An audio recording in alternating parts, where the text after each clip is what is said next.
ভালো যদি নাই লাগবে তো আপনার কাছে জিজ্ঞাসা করবো কেন। আসসালামু আলাইকুম। ওয়ালাইকুম আসসালাম। আলহামদুলিল্লাহ ভালো আছি। আপনার ছেলেকে স্কুলে পাঠাবেন? ও তো খুব সুন্দর ছাত্র, খুব ভালো ছাত্র। ইনশাআল্লাহ স্যার, অবশ্যই পড়াশোনা দরকার। স্যার অনেকদিন পরে দেখা স্যার, কেমনি কি মামা দেখছি বসে রয়েছে স্যার, আমি বলছি কি ব্যাপার ওইখানে। এখন ওই গল্প শুনবো বলে এটা মাস্টার একটু ধরলাম। হ্যাঁ, উনি একটু আর্জি জানিয়েছে, গাধার গল্পটা একটু শুনবে। তাহলে শুরু করেন স্যার, আমার খুব ভালো লাগে স্যার, আমি তো মনোযোগ দিয়ে শুনবো স্যার। আচ্ছা, তাহলে শোনেন আর কি। গল্প তো অনেকদিন বলি না, হয়তো মনেও নেই, ভুলও হতে পারে, যাই হোক আর কি। একদিন, সে অনেক আগের কথা, একদিন এক গাধা পড়ন্ত বিকেলের ক্লান্ত ছায়ায় সোনালি রোদ্দুরে দিব্যি চকচকে ঘাস খাচ্ছে। তো পাশে একটি গাধা ছিল। সেই গাধাটি ঘাস খাওয়া গাধাটিকে দেখে বড় ঈর্ষা হলো। ঘাস খাচ্ছে উনি, ঘাস খাচ্ছে, আমাদের খাওয়া জড়ছে না, উনি ঘাস খাচ্ছে। তো যাই হোক, তারপরে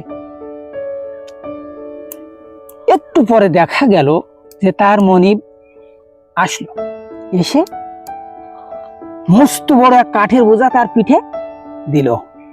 মুখে জিন লাগিয়ে, মুখে লাগাম দিয়ে পিঠে জিন লাগিয়ে তাকে মারতে মারতে নিয়ে গেল।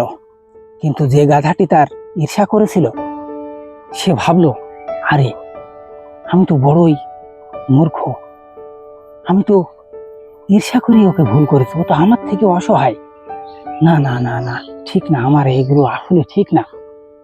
উফ, আমি না জেনে শুনে ঈর্ষা করেছি। উফ, আমি ভুল করেছি। আসলে আমরা এই জায়গাটায় ভুল করি। অপরের সুখের নেপথ্যে যে কত দুঃখ কষ্ট জমা হয়ে আছে, তা না জেনে শুনে আমরা ঈর্ষা করি। এগুলো ঠিক না। স্যার এত সুন্দর গল্প বলবেন স্যার, কল্পনায় করতে পারিনি স্যার, হুট করে যে আপনার সাথে দেখা স্যার, আসলে বলার মতো ভাষাও নেই, ভাষাও হারিয়ে ফেলেছি স্যার। যাই হোক, আল্লাহ আপনাকে বাঁচিয়ে রাখুক ইনশাল্লাহ দোয়া করবেন। সুন্দর এইভাবে গল্পগুলো যেন আপনার মুখ থেকে শুনতে পারি, ইনশাল্লাহ আশা করি। স্যার আপনার পেজ আছে তো মনে হয় না স্যার? হ্যাঁ আছে। পেজের নাম যদি একটু বলতেন স্যার। পেজের নাম জ্ঞান গল্পের আসর জহির হাসান 3। জ্ঞান গল্পের আসর জহির হাসান 3 ইউটিউব পেজ এবং ফেসবুক পেজ, ওখানে গেলেই দেখা যাবে।